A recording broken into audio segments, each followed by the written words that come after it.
Alors, je m'appelle Yohan Matou, j'ai 22 ans. J'ai commencé la boxe maintenant en fin 2019, début 2020. Actuellement, je combats en amateur et j'ai pour objectif de passer professionnel. Au-delà d'une passion, moi j'ai toujours aimé l'aspect combat, même dans les sports de combat, etc. Ça a toujours été un truc qui m'a fasciné. Ce qui fait que forcément, j'ai toujours eu un attrait pour ça. Et comme j'ai découvert certaines facilités, pourquoi pas en vrai. La boxe pour moi en vrai de vrai, ça a plus été une échappatoire parce que malheureusement, avant je faisais énormément de bêtises. Et ça m'a permis de trouver un réel but et un truc où mettre toute l'énergie que je mettais dans les mauvaises choses. Aujourd'hui je les mets dans le bon et ça profite à tout le monde. Actuellement je suis à 5 défaites pour 10 victoires. En tout cas en combat officiel. Et si je compte tous les trucs que j'ai pu faire en combat dans les organisations entre guillemets non officielles et autres, je ne pourrais même pas te dire parce que je pense que je dois être à plus d'une trentaine de combats par rapport à ça. Les moments clés de ma carrière.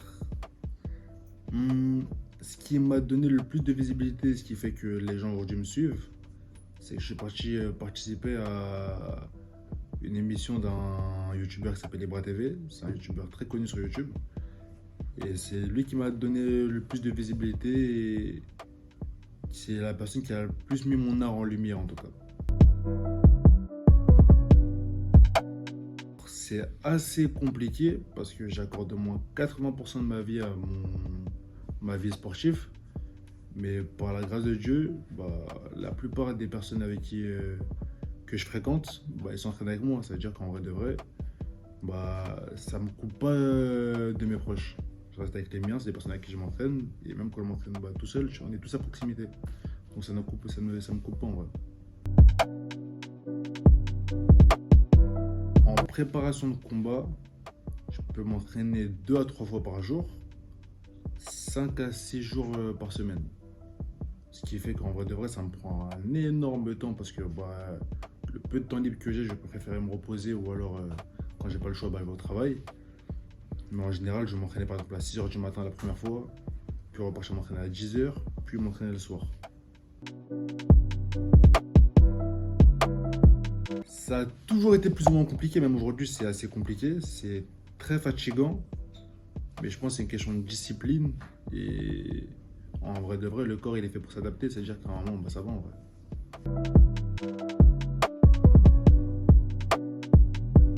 Alors mentalement, comment je me prépare? En vrai de vrai, aussi sûr de moi que je puisse être, c'est plus je me rapproche d'un combat, plus je me convaincre du fait que je sois le meilleur dans ce que je fais et qu'il n'y a personne au-dessus. Sinon, le reste du temps, en vrai de vrai, je suis quelqu'un d'entre guillemets normal, j'ai juste confiance en moi, pas plus qu'un autre. C'est que plus je me rapproche d'un combat, plus je vais croire en ce que je fais et me faire confiance en vrai, tout simplement. Et pour l'aspect physique, moi je suis un éternel insatisfait, c'est-à-dire que même quand je fais trop, pour moi je fais pas assez. C'est-à-dire que j'essaie juste de me baser sur ce que je sais de moi et faire mon possible pour atteindre mes objectifs. J'appelle ma mère en vrai. Hein. Ouais, j'appelle ma mère ou j'écoute un audio d'elle qui a l'habitude de m'envoyer avant mes combats. Tout simplement. Alors là, moi, en général, je suis pas quelqu'un qui mange énormément dehors. Ce qui fait que j'ai jamais eu trop à m'en faire de la nutrition. Mais en tout cas, la prochaine combat, j'essaie de faire plus ou moins attention à ce que je mange et à comment je mange par rapport au poids que j'ai à perdre ou par rapport à comment je me sens physiquement, niveau énergie, etc.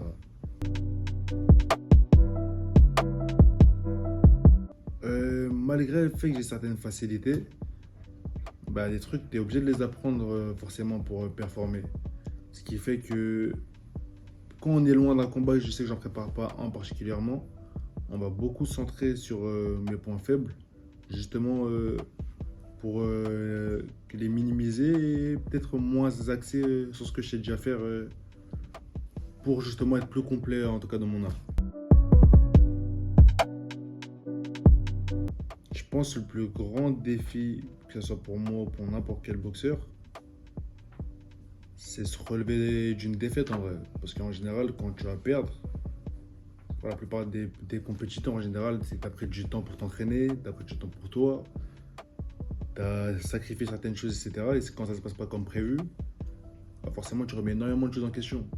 Et c'est pour ça que les sports de combat, c'est un sport très psychologique, que tu es obligé de l'avoir dans la tête et dans le cœur en tout cas, pour quand tu es sur ta voie, si c'est réellement quelque chose qui te tient à cœur dans ta vie. Je crois que c'était mon premier combat avec mon club actuel. Il y avait énormément de mes proches qui étaient venus me voir combattre. Et je me rappelle que cette prépa-là, mis à part à l'aspect technique, tout ce qui est aspect perte de poids, etc., je ne l'avais vraiment pas pris au sérieux. Ce qui fait que ce qui m'a permis de tenir dans mon combat et justement d'être amené à la victoire, c'est d'entendre les cris de soutien de chacun des miens et ça booste vraiment, c'est réel. C'est pas que dans la tête ou dans les films quand on dit ouais, entendre les siens, ça booste, c'est réel. Je pense que c'est le combat qui m'a le plus fait plaisir en tout cas dans mes combats officiels. Bien sûr, parce qu'en vrai de vrai, même si je me bats pour moi, bah en vrai de vrai, si je verrais pas que ça rend les miens aussi fiers, je pense même pas que j'aurais voulu me pousser autant. Ça se trouve, j'aurais été encore dans certaines des bêtises que je faisais et en tout cas, je serais pas la même personne que je suis maintenant sans leur soutien aujourd'hui. Bah, en vrai, je stresse pas. T'as la pression, ouais, forcément, parce que bah, tu vas prendre des coups, tu vas en donner. Mais le stress, c'est un trop grand mot. Le stress, c'est quelque chose qui va te freiner. Alors que moi, c'est de la bonne pression. C'est un truc qui fait vraiment que bah, ça me galvanise. Et en vrai, si je suis là pour combattre, j'aime combattre. Donc, c'est pas un truc qui va spécialement me freiner. Je suis vraiment là parce que j'aime ce que je fais. Et justement, je suis pressé de mettre en pratique ce que j'ai appris, faire briller mon art. C'est-à-dire qu'après, pendant le combat, bah pareil, je me convainc juste avant le gong que je suis le meilleur et il n'y a pas de raison que j'ai pas confiance en vrai. J'ai travaillé, c'est à moi. Au-delà du fait de vouloir accomplir de grandes choses, c'est le fait de pouvoir continuer à rendre fiers les personnes à qui je tiens et le simple fait de vouloir marquer mon histoire entre guillemets.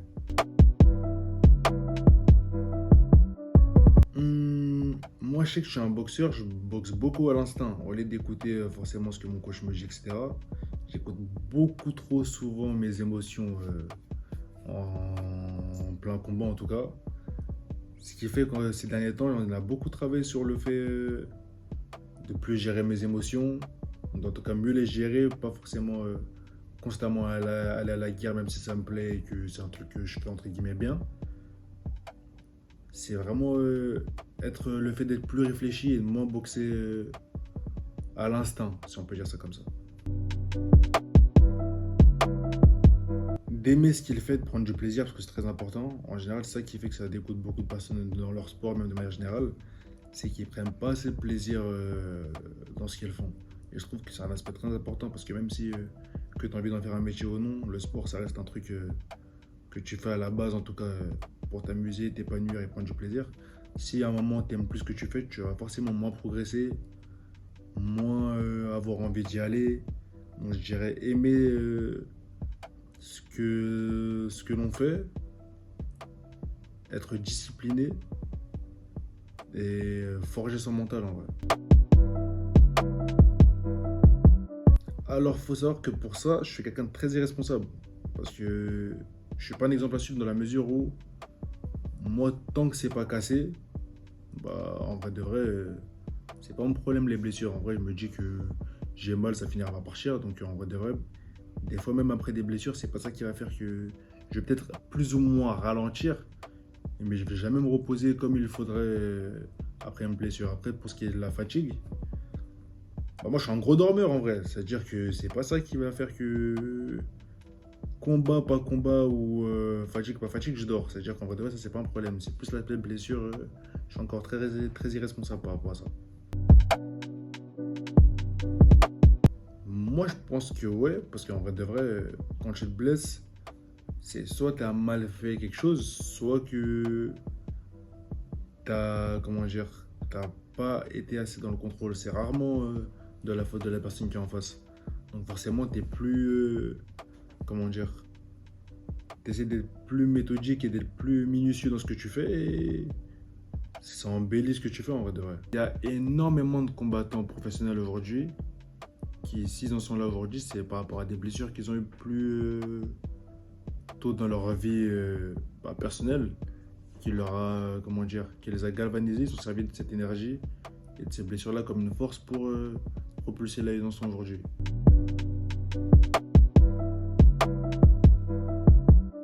Alors, faut savoir que moi, je pense réellement que la boxe est l'école de la vie et que ça t'inculque beaucoup de valeurs. Ce qui fait que, en vrai de vrai, peu importe le milieu dans lequel tu viens, si tu mets réellement du cœur dans les sports de combat en général, je pense que tu peux t'en sortir. Ce qui fait que j'ai vu des mecs, c'était des grands voyous, arriver dans un ring, justement, être plus gentil, plus calme, etc. Ce qui fait que, en vrai, ça t'inculque des valeurs comme le respect, la confiance en soi, le respect de l'autre.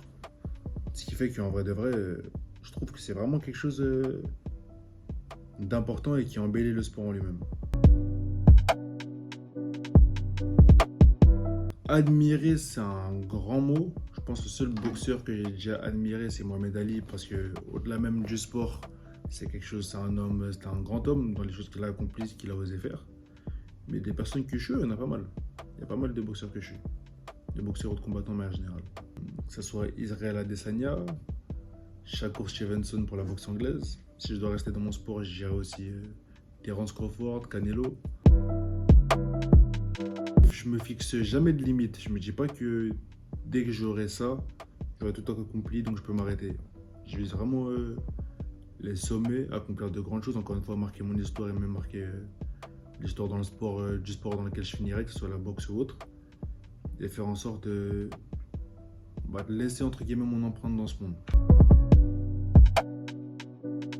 S'il y a un autre sport qui m'intéresse que la boxe, ouais, le MMA, ça me parle vachement.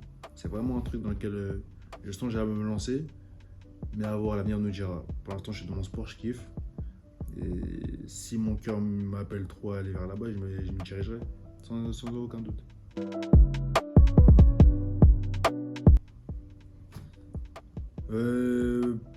Pas en France, je pense. Peut-être en Angleterre ou aux États-Unis, pourquoi pas. Et je pense que j'aurai déjà beaucoup plus de reconnaissance par rapport à ce que je fais dans mon sport. Et mon nom résonnera beaucoup plus dans les alentours et même dans le monde de manière générale. C'est un lien, mais du coup, c'est pas un truc qui va me toucher moi directement. Il y a des pays où malheureusement, on n'a pas forcément, ils n'ont pas forcément la même chance que nous d'être mis en avant dans leur sport, que ce soit dans la boxe ou dans les autres sports de manière générale. Donc moi, j'aimerais bien contribuer au fait de justement pouvoir mettre ces personnes-là qui n'ont pas forcément les mêmes moyens ou la même visibilité que nous, à les mettre plus en lumière en tout cas. Donc pourquoi pas créer une association ou quoi que ce soit qui a un lien avec ça pour pouvoir mettre ces personnes-là en avant. Ça pourrait être pas mal ça en fin de carrière.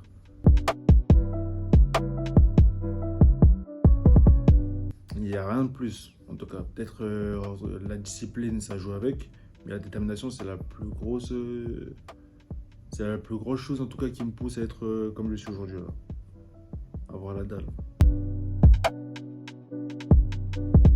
Peu importe qui t'es, de quel milieu tu viens, c'est jamais trop tard pour changer de vie. La boxe et les sports de combat en général, c'est réellement une porte qui peut te permettre de changer de vie et ta manière de voir les choses. Donc si réellement tu as l'envie de devenir quelqu'un de meilleur, peu importe quel projet que tu as, que ce soit dans le sport ou dans autre chose, si tu peux vivre avec des regrets, lance-toi. Ça pourrait que t'épanouir et être bénéfique pour toi. C'est ça, j'ai tapé les gens pour ça. C'est ça que j'ai fait comme professeur. Vas-y. Quand on fait ce qu'on fait, on est méchant. C'est léger. Je rigole jamais, moi. Mais on t'a vu qu'il a fait tout à l'heure quand t'étais pas là. Je rigole jamais, je sais pas comment on fait. En gros, il a dit ouais. Tu rigoles jamais. Jamais. Et tout dans ton... Wow. Je rigole jamais. Toujours énervé. Je suis trop gangsta pour rigoler. C'est trop ghetto. Ouais. C'est bon ce que tu vois là? Je kiffe de ouf. Hein. C'est quoi qu'il y a dedans? C'est de la pression. C'est un, C'est filtre- bagarre. c'est un filtre d'amour. Ah c'est pour qui? Eh, je sais par contre. Je sens des sentiments qui descendent dans ma gorge. Là. Oh, tout de suite les grands mots.